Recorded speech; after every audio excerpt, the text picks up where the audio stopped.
Isit tenanan.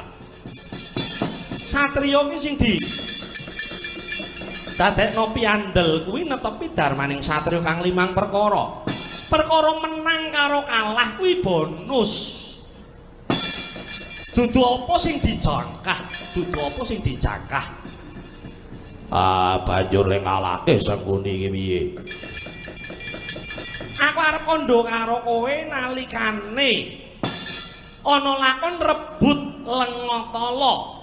Lakon rebut Lengatala. Ya. Lakon rebut Lengatala kuwi sakjane kang kumanan Lengatala rada akeh ki dudu kowe karo Duryudana. Ndelik-ndelik kang guleran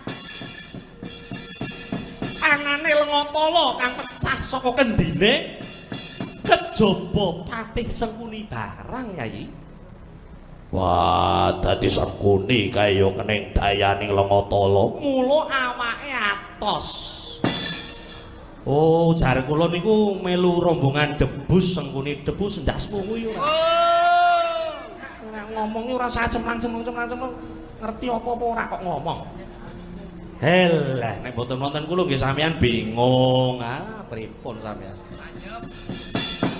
Sangkuni kuwi ya guleran Lengatala.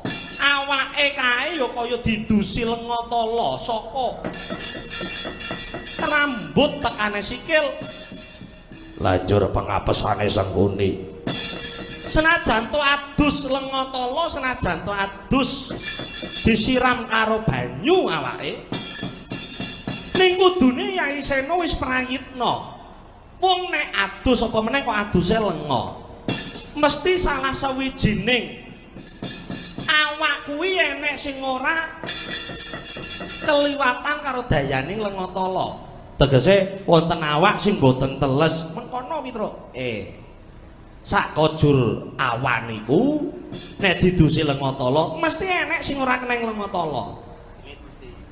Ning ndi ya?